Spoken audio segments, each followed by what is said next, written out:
বন্যার পরিস্থিতি উন্নতির আভাস।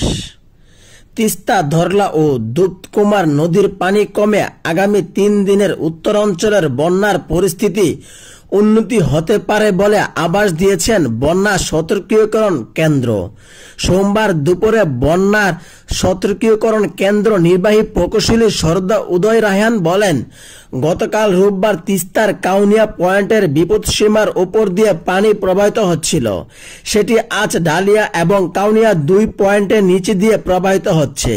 এদিকে বন্যার সতর্কীকরণ কেন্দ্রে বুলেটিন বলা হয়েছে, রংপুর বিভাগের তিস্তা এবং দুধকুমার নদীর পানি কমতে শুরু করেছে। অন্যদিকে ধরলা নদীর পানি স্থিতিশীল আছে এবং বিপদসীমার নিচ দিয়ে প্রবাহিত হচ্ছে। কেন্দ্রের উপবিভাগের প্রকৌশলী মেহেদী হাসান বলেন, উত্তরাঞ্চলের বৃষ্টিপাতের প্রবণতা কমে এসেছে। সব নদ নদীর পানি বিপদসীমার নিচ দিয়ে প্রবাহিত হচ্ছে। উজানের পদ্মার পানি বাড়লেও সেটি দিয়ে আতঙ্কিত হওয়ার কিছু নেই। সার্বিকভাবে বন্যার পরিস্থিতি উন্নতি হতে পারে। আবহাওয়া অধিদপ্তরের বরাত দিয়ে বুলেটিন বলা হয়, রংপুর বিভাগ এবং তত্ত্ব সংলগ্ন উজান অতি ভারী বৃষ্টিপাতের প্রবণতা কমে এসেছে। ফলে আগামী 3 দিন তিস্তা, ধরলা এবং দুধকুমার নদীর পানি কমতে পারে। এতে করে লালমনিরহাট, নীলফামারী, রংপুর, কুড়িগ্রাম এবং গাইবান্ধার তিস্তা নদীর সংলগ্ন চরাঞ্চল এবং নিম্ন অঞ্চল বন্যার পরিস্থিতি স্বাভাবিক হয়ে আসতে পারে।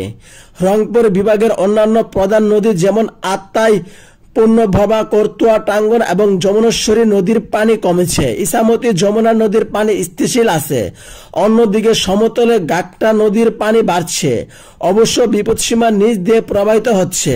রংপুর বিভাগের এসব নদীর পানি আগামী 3 দিন কমতে পারে। বুলেটিনে বলা হয়, রংপুর বিভাগের ব্রহ্মপুত্র নদ এবং তার বাটিতে যমুনা নদীর পানি বাড়ছে এবং বিপদসীমার নিচ দিয়ে প্রবাহিত হচ্ছে। আগামী 5 দিন ব্রহ্মপুত্র, যমুনা নদীর পানি বাড়তে পারে, তবে বিপদসীমার নিচ দিয়ে প্রবাহিত হতে